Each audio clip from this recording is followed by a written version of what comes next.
কেন, ও বেঠিক তো কিছু বলেনি। পৃথা, হ্যাঁ, তুমি তো আমাদের বাড়ির কাউকে ধর্তব্যের মধ্যেই ধরো না, না? এমনকি তোমার মেয়ে স্বর্ণিতা, যে তোমার সঙ্গে কাঁধে কাঁধ মিলিয়ে বিজনেসটাকে এত দূর নিয়ে যাচ্ছে, তারই কোনো দাম নেই তোমার কাছে। মা, এসব কি বলছো তুমি? এই, তুই একদম চুপ করে থাক। এত কথা বলিস কেন তুই? তুই কি তিথির চামচা নাকি? Stop it. আরে এসব কি সব কথা? বাবা, বাবা তুমি শান্ত। মা, তুমি কি শুরু করলে মা? এই শোন, সব সময় তুই তোর বাবার সাইড নিবি না বলে দিলাম। আজ তোর বাবা যেটা করেছে সেটা কি খুব ভালো করেছে? আচ্ছা, স্বর্ণিতা তো কোম্পানির জন্য কম কিছু করেনি। ও যদি এটা শোনে তাহলে দুঃখ পাবে না? রেখা বৌদি, তোমার এটা না ভাবলেও হবে। অ্যাকচুয়ালি ব্যাপারটা না ওইরকম হয়ে যাচ্ছে যে মায়ের থেকে মাসির দরদ বেশি, সেরকম। বাবা দিভাইকে যথেষ্ট ভালোবাসে, আর তাছাড়া বাবা এখন চাইছে যে দিভাই সেটেল হোক, বিয়েটা করুক। কিন্তু স্বর্ণিতা তো নিজেই রাজি নয়। না না, রাজি তো হতে হবেই। ওর তো একটা ফিউচার আছে। সেটা আমাদের ভাবতে দাও। ওয়াই তিথি? তিথি কি তোমাদের থেকে আলাদা? ও সম্পর্কে স্বর্ণিতার ভাইয়ের বউ, ও কি ওর খারাপ চাইবে? দেখো মেশো, ও কিন্তু ভালোবেসে স্বর্ণিতার ভালোর জন্য বিয়েটা দিচ্ছে না। হ্যাঁ হ্যাঁ, ওর কোনো মতলব আছে মনে হয়। কি মতলব থাকবে? দেখো মেশো, তোমাকে ভালো মানুষ পেয়ে তোমার মাথাটা পুরো মুড়িয়ে খেয়েছে ওই তিথি। আর তুমি ওকে এতটাই বিশ্বাস করছো, এতটাই ইম্পর্টেন্স দিচ্ছ যে স্বর্ণিতার অ্যাবসেন্সে তুমি সাইন করার অথরিটি দিচ্ছ ওই তিথিকে। একা, এই বিষয়ে আমি কারো সঙ্গে কথা বলতে চাই না। তোমার তো কোনো রাইটও নেই। হ্যাঁ, ওর বলার কোনো রাইট নেই মানলাম, কিন্তু আমার তো রাইট আছে বলার। নন্দন ব্যানার্জি, মা, তুমি কেন এরকম করছো? তোমার মাথায় সব কে ঢোকাচ্ছে বলো তো? এই, তুই আজে বাজে কথা বলবি না একদম। তোর বাবার মাথাটা না একেবারে গেছে, মুড়ি মিছরি সব এক করে ফেলছে। কোথায় স্বর্ণিতা আর কোথায় তিথি। হ্যাঁ, আমাদের কোম্পানিতে স্বর্ণিতা আর তিথির পজিশন এক। আরে বাবা, তোমরা ব্যাপারটাকে জটিল করে ফেলছো। স্বর্ণিতার জায়গাতেই আছে, কিন্তু তিথিও তো বুদ্ধিমতী। ও এতদিন কোম্পানির জন্য যে যে প্ল্যান দিয়েছে, একটাও প্ল্যান ফেল করে। হ্যাঁ, তোমরা ওকে চিনতে ভুল করছো। কিচ্ছু ভুল চিনছি না মেশো, কিচ্ছু না। ও এত তাড়াতাড়ি করে স্বর্ণিতার বিয়েটা কেন দিতে চাইছে বলো তো?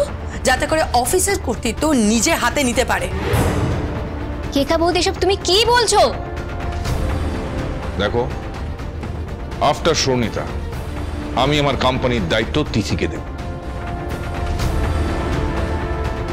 কেন? শক্তিক আঙ্কেল, পার্থিব, আমার শ্বশুর মশাই, এনারা কি দোষ করেছে? হ্যাঁ, কেকা, ডোন্ট ক্রস ইউর লিমিট। তোমার সীমার মধ্যে থাকো।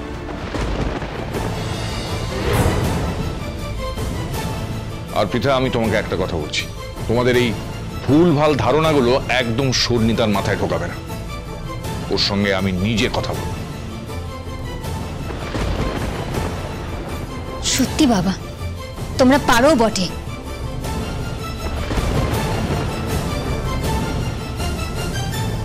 দেখেছিস কেকা, তোর মেশো কোনো কথাই শুনতে চাইছে না।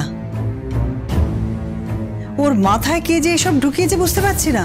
আমাদের কোম্পানিতে নাকি স্বর্ণিতা আর তিথির পজিশন এক, নেওয়াই যাচ্ছে না এটা একদম। মাসিমণি, তুমি এত ভেবো না। আমি তিথির এমন অবস্থা করব যে শুধু কোম্পানি কেন, এই বাড়ির দায়িত্ব ওর হাতে আর থাকবে না।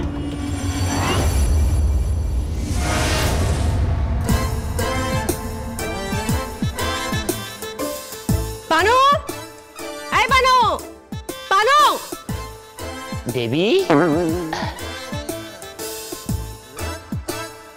দেবী কি কহিতেছেন দেবী? থাক, এত মধুসূর দেবী বলতে হবে না। নিন, ইয়া কি দেবী? এই যে আপনার অর্ডার অনুযায়ী পরমান্ন। হ্যাঁ দেবী, আপনি আমার জন্য পরমান্ন রন্ধন করিয়াছেন? আগে পড়িয়াছি, কখন রান্নাঘরে ঢুকেছি, আর দুধ জ্বাল দিতে দিতে হাতটা ব্যথা হয়ে গেছে আমার।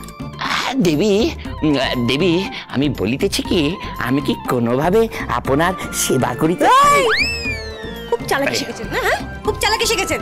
তা আমার হাত ব্যথা হলে আপনার কি? হ্যাঁ দেবী, আপনি মিছি মিছি রাগ করিতেছেন। থাক, দেখুন আপনার কত কষ্ট হইয়াছে এই পরমান্ন রন্ধন করিতে গিয়ে। তো দরদ দেখাতে হবে না আপনাকে, গিলিয়ে আমাকে উদ্ধার করুন। নিন।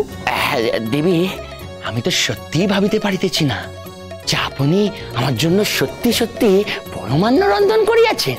হ্যাঁ করেছি, করেছি, এবার খেয়ে দেখুন কেমন হয়েছে। কিন্তু দেবী, আপনি কি প্রণালীতে রন্ধন করিলেন? কিনালি প্রণালী, প্রণালী, প্রণালী। প্রয়োগ করছে তখন থেকে তোর বাচ্চা। আপনি পিন্ডি রান্না করিয়েছে, দেখুন গিলিয়া কেমন হয়েছে। ধুন। নিশ্চয়ই দেবী, আপনি এত সুন্দর করে বঙ্গললনা সাজিয়া আমার জন্য পরমান্ন রন্ধন করিয়া আনিয়াছেন, আর আমি উহা ভক্ষণ করিব না, তাহা কি হয়? আর দিন দেবী, দিন। বলেছি না, নায়রাকে চ্যালেঞ্জ করবে না, নায়রা চ্যালেঞ্জ অ্যাকসেপ্ট করতে জানে। নিন, গিলুন।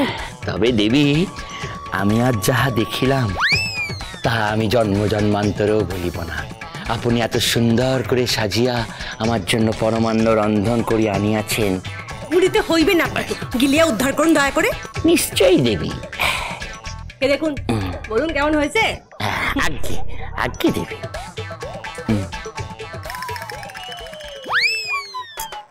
কি হলো? হ্যাঁ, বলেছিলাম না ভালো হবে। দেখেছেন, খাওয়ার পরে এবার মুখে দেওয়ার সঙ্গে সঙ্গে স্ট্যাচু হয়ে গেলেন। কি ভালো হয়েছে না? কাশছেন কেন? দেবী, কি হলো? কি হলো? জল জল।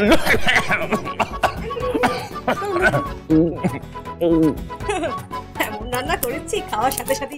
কি ভালো হয়েছে না রান্নাটা? হ্যাঁ বলুন না, ভালো হয়েছে? দেবী, কি দেবী, আপনি একটু ভক্ষণ করিয়া দেখুন। শিওর।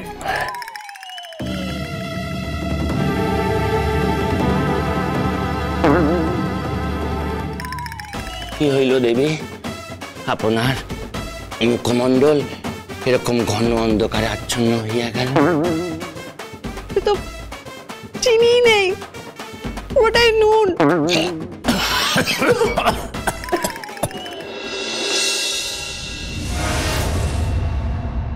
নন্দন, এই নন্দন, আচ্ছা আমি একটা জিনিস কিছুতেই বুঝতে পারছি না, যে তোমার মেয়ের বিয়ে আর তুমি মাথা খাওয়াবে না? হ্যাঁ, সব কিছু অর্গানাইজ করবে ওই মেয়েটা, সবটা অর্গানাইজ করবে ও। আমাদের ক্লাস, আমাদের স্ট্যান্ডার্ড সম্পর্কে যার কোনো আইডিয়া নেই সেটা ম্যানেজ করবে। হ্যাঁ, আরে ও কি বোঝে ব্যানার্জি পরিবার সম্পর্কে? ও জানে আমাদের বিজনেস কলিগস কারা, জানে আমাদের বন্ধু বান্ধব কারা, আমাদের আত্মীয় স্বজন কারা, সেই সম্পর্কে ওর কোনো ধারণা আছে? হ্যাঁ, অদ্ভুত ব্যাপার, এটা ম্যানেজ করতে পারে? ওরা কোন ক্লাসে বিলং করে বলো? ওর পক্ষে কি সম্ভব এত বড় একটা ইভেন্টকে ম্যানেজ করা? আর তুমি সেসব ভুলে পায়ের উপর পা তুলে মাথা নাড়াচ্ছ। ওসব নিয়ে তুমি একদম চিন্তা করো না গিন্নি, কিচ্ছু ভেবো না। তিথিকে তুমি চেনো না, ও ঠিক ম্যানেজ করে নেবে। তিথি ম্যানেজ করতে পারবে না মেশো। তিথি ম্যানেজ করতে পারবে না, আর সেটা তুমিও খুব ভালো করে জানো, আর আমিও খুব ভালো করে জানি। এটা সম্ভবই নয়। বরং তিথি এ বাড়িতে আসার পর এই বাড়িতে ভাঙন ধরেছে, এই সংসারে ফাটল ধরেছে। হয়ে যাক তাহলে, আপনি আমার ইন্টারভিউ নিন,